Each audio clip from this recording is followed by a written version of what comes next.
जैसे कि आपको पता ही होगा कि सरकार ने आर्मी भर्ती के लिए एक नई योजना लाई है। इस योजना का नाम है अग्निपथ योजना और इस योजना के तहत जो आर्मी में भर्ती होंगे इनको अग्निवीर कहा जाएगा। इनका कार्यकाल 4 वर्ष का रहेगा, लेकिन जितने भी आर्मी भर्ती होंगे उनमें से केवल 25% को रेगुलर किया जाएगा। इस योजना का नोटिफिकेशन आने के साथ ही छात्रों ने इसका विरोध करना शुरू कर दिया। इसके चलते छात्रों ने रेलवे को आग के हवाले करना शुरू कर दिया है। विरोध स्वरूप जुलूस प्रदर्शन चालू हो गया है। तो इनके विरोध को देखते हुए सरकार ने अग्निपथ योजना में एक बड़ा बदलाव किया है। साथ ही छात्रों के शंका को दूर करने के लिए सरकार ने कुछ पॉइंट भी जारी किए हैं। तो डिटेल में देखते हैं तो अग्निपथ योजना में क्या बदलाव होंगे और सरकार का इस पर क्या क्लैरिफिकेशन नया आया है।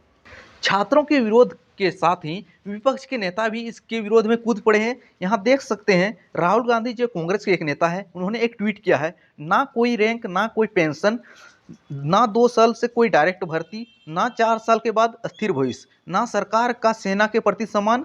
देश के बेरोजगार युवाओं की आवाज़ सुनिए, इन्हें अग्निपथ पर चलाकर संयम की अग्नि परीक्षा मत लीजिए। इसका ट्वीट का अर्थ समझते हैं। इसमें क्या होगा, इसमें ना कोई रैंक मिलेगा, ना कोई पेंशन नहीं मिलेगा, इसमें पेंशन की सुविधा नहीं है और पिछले 2 साल से आर्मी की भर्ती नहीं आई है और इसमें क्या होगा, 4 साल के बाद आपको नौकरी से निकाल दिया जाएगा। इनमें मात्र 25% को रेगुलर के तौर पर रखा गया है। इससे विपक्ष किस तरह से देख रहा है, इसमें सेना के प्रति, अनादर के प्रति देख रहा है। तो इसी विरोध को देखते हुए पूरे मध्य रेलवे ने लगभग 34 ट्रेनों को रद्द कर दिया है। साथ ही यह विरोध देश के विभिन्न हिस्सों में फैल चुका है। तो रेलवे ने काफ़ी ट्रेन को रद्द किया है, छात्रों ने काफ़ी ट्रेनों को आग के हवाले भी कर चुका है। तो इन्हीं विरोध को देखते हुए सरकार ने क्या किया है, ये देख सकते हैं। अमित शाह जो भारत के गृह मंत्री हैं, उन्होंने क्या ट्वीट किया है, पिछले 2 वर्ष कोरोना महामारी के कारण सेना में भर्ती प्रक्रिया प्रभावित हुई थी।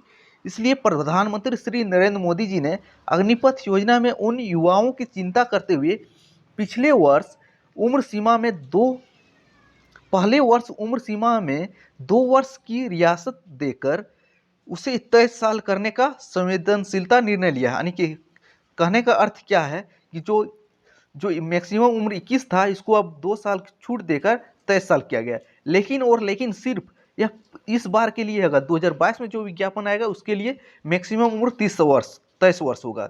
लेकिन इसने यह नहीं बताया कि पिछले 2 साल से तो विज्ञापन भर्ती नहीं हुआ है, लेकिन यह नहीं बताया जिसका 2-2.5 साल से जिसका फिजिकल हो चुका है, मेडिकल हो चुका है, इन लोग का रिटर्न एग्जाम का एडमिट कार्ड जारी हुआ, इसको रद्द क्यों किया गया, इसके बारे में कोई डिटेल जानकारी नहीं साझा किया है। इस निर्णय में बड़ी संख्या में युवा लाभान्वित होंगे और अग्निपथ योजना के माध्यम से देश सेवा व अपने उज्ज्वल भविष्य की दिशा में आगे बढ़ेंगे। इसके लिए प्रधानमंत्री जी का आभार व्यक्त करता हूँ। यह हर नेताओं का काम है, अपने सीनियर लीडर का आभार व्यक्त करना। इसके बदलाव क्या है, सरकार ने यह तर्क क्या दिया है कि सरकार ने यह माना कि पिछले 2 साल में वैकेंसी नहीं आया है, इसलिए जो विरोध प्रदर्शन हो रहा है इसमें बड़ी संख्या में जो ओवर एज हो गए हैं वो भी युवा शामिल हैं। इसके लिए ओवर एज युवाओं को रियासत 2 साल का रियासत दिया है, सिर्फ और सिर्फ इस साल के दिया है। साथ ही सरकार ने योजना से संबंधित कुछ शंकाओं को दूर करने का प्रयास किया है। तो कुछ क्या सवाल उठा है, तो देख सकते हैं। पहला सवाल क्या उठा था, तो पहला सवाल उठा था अग्निपथ का नतीजा युवाओं के अवसरों में कमी करेगा।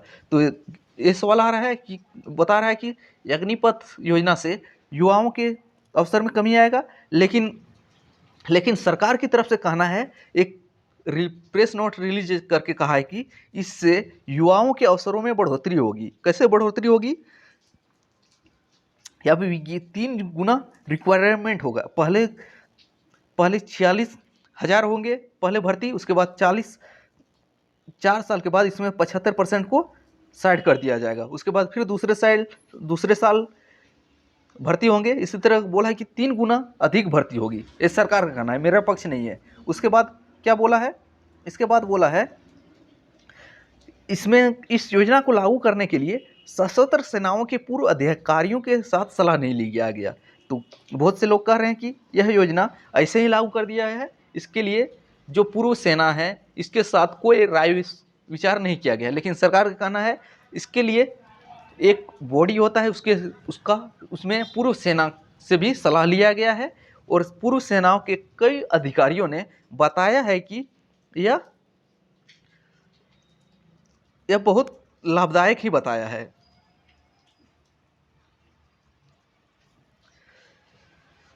और साथ ही यह भी बताया कि यह भारत में ही पहली बार केवल लागू नहीं हो रहा है, यह दूसरे देश विकसित देशों में भी यह योजना लागू है। जैसे कि आपको पता ही होगा, इजराइल में हर युवा को सेना में काम करना अनिवार्य रहता है। इसी तरह दक्षिण कोरिया में भी है, रूस यूक्रेन में भी इस तरह की फॉर्मेट लागू है, उसी को सरकार ने बताया है। इसके बाद क्या बताया है,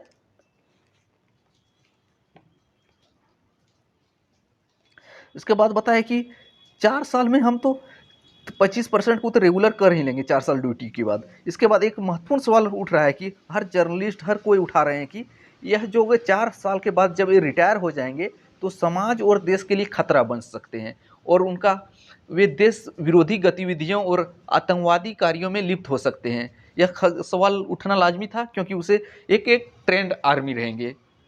4 साल में वे पूरी तरह ट्रेंड ही हो जाएंगे, कहीं उनका आतंकवादी अपने गैंग में शामिल ना कर ले।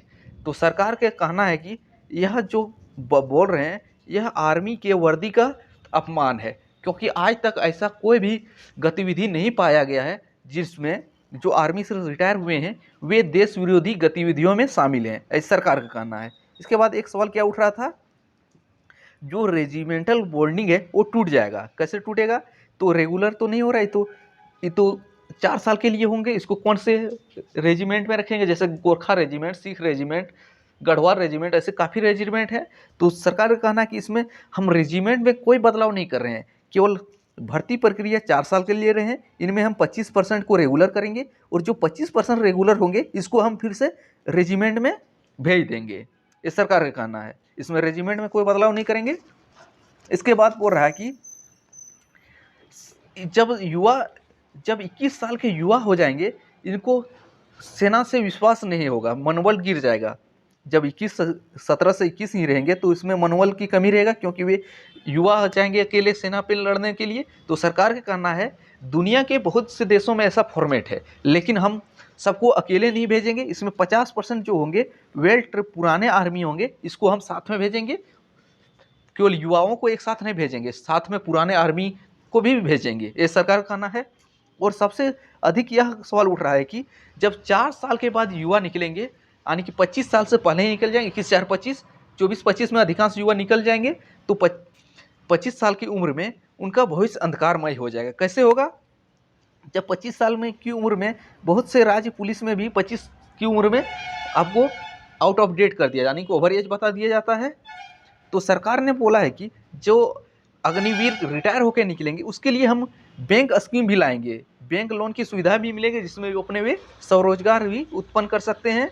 और पढ़ाई हो तो अगर रिटायर हो जाएंगे उसके बाद पढ़ाई के लिए एक डिग्री देंगे जो 12वीं और समकक्ष के मानी होगा। तो ये बोला है कि 12th की डिग्री हम देंगे आर्मी से रिटायर होने वाले को। इसके बाद बहुत से गृह मंत्रालय ने यह कहा है कि जो अग्निवीर से रिटायर होंगे 4 साल बाद, इसको हम पारामिलिट्री यानी कि अर्धसैनिक बलों में CISF, CRPF, ITBP, SSB, Assam rifles, ऐसी जो केंद्र सरकार के पुलिस बल हैं उनमें हम वरीयता देंगे। साथ ही कुछ राज्य सरकारों ने भी घोषणा की है कि हम राज्य की नौकरियों में भी उनको वरीयता देंगे, जैसे कि यूपी, हरियाणा, उत्तराखंड राज्यों ने घोषणा कर दिया है कि हम राज्य की नौकरियों में अग्निवीरों को वरीयता देंगे। और साथ ही गृह मंत्रालय ने भी घोषणा की है कि इसको पारामिलिट्री फोर्स में वरीयता दिया जाएगा। साथ ही रक्षा मंत्रालय ने क्या कहा है कि जब वे रिटायर होंगे तो उनके पास एक मुक्त 12 लाख राशि होगी, 25 वर्ष में 12 लाख इसकी जमा पूंजी हो जाएगी और लगभग 7 से 8 लाख इसका वेतन होगा। यानी कि ये तो वेतन खर्च कर देंगे, लेकिन 12 लाख जो रिटायरमेंट के बाद मिलेंगे इनकी वो एक मस्त पूंजी होगी।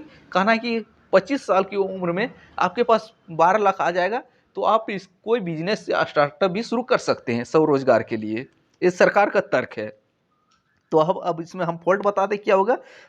बहुत गृह मंत्रालय ने क्या कहा कि हम इसको पारामिलिट्री फोर्स में लेंगे, लेकिन कहने से कुछ नहीं होगा। जब तक लिखित नहीं मिलेगा तब तक युवा विरोध करते रहेंगे।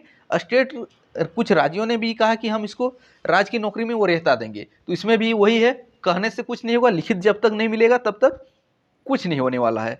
इस सरकार का यह मेन मोटिव क्या है, इसको लागू करने का मेन मोटिव है जो है सेना पर जो खर्च है इसको बचाना। क्योंकि आपको पता होगा कि जितना भी रक्षा मंत्रालय को बजट मिलता है उसका जो है 80% जो है वेतन और पेंशन पर खर्च होता है।